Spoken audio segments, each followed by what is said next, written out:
So just for the sake of creating context for the people watching this, you are in some household stockists from Sainsbury's, Morrison's, Asda, Holland and Barrett. I mean, they're massive names. When there is so much competition with products, what sort of tips can you give us in terms of how you can stand out and really get that product noticed? What do you think you've done that has enabled you to do that? I think from the get-go, did invest quite heavily in making sure that the brand itself, I mean, the product fundamentally has to taste better than the competitors. Yeah. So put that to one that's side. That's the number one, and that's a given. It's a given. You can't get away with having anything less than the best. Then I think it comes down to brand, and really, I think what's been our success is the fact that Pip Nut is such a distinctive brand. Like, if you look at the identity, it's quite playful. It's got a squirrel that runs through it. A lot of our tone of voice is very distinctive because we have this kind of squirrely language and all about foraging and nature, and it's very ownable and something that we can really create kind of a moat around, if you like. Yeah. And I think with that means that you can have a lot of fun when it comes to marketing, and I think we've done all sorts of different campaigns. In the earlier days it was more guerrilla, but more recently we've done tube campaigns with giant squirrels, real life squirrels on the tubes, on the posters. Real life squirrels. We shot real life squirrels in Norway, and we put them on posters, and it was a brilliant campaign, and just quite eye-catching, grabby, and distinctive more than anything else. So I think just having a standout brand and really popping, your packaging really pops on shelf. Like, if you're going to invest anywhere, invest in your packaging, make sure it really is clear, but also unique and ownable.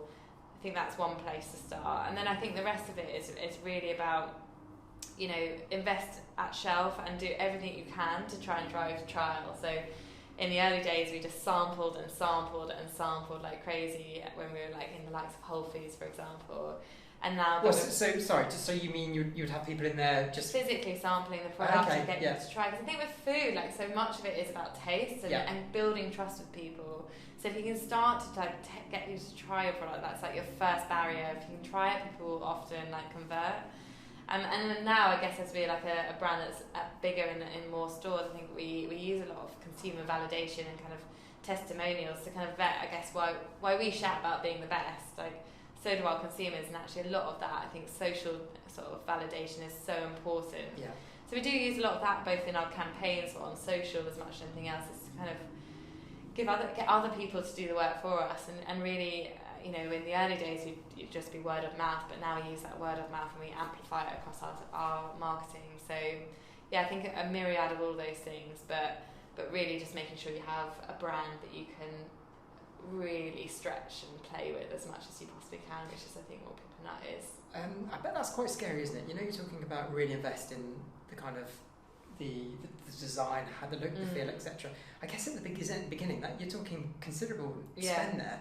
So you're taking a risk, but you're saying it's worth the risk, because that's actually where the kind of personality and essence of the brand really going to start to formalise, right? So don't be scared to spend those pennies at the beginning. Yeah, and I know that everyone does it differently, and just my view is that it's a particularly consumer goods brand that is in that crowded space in store. Brand is what you're building, and it's where the value will sit. So invest there. Don't work with great creatives, and I am a big believer that you pay for what you get often, particularly when it comes to creative, and really work with brilliant people that get your vision and can translate that into a really strong identity and tone of voice as much as anything else.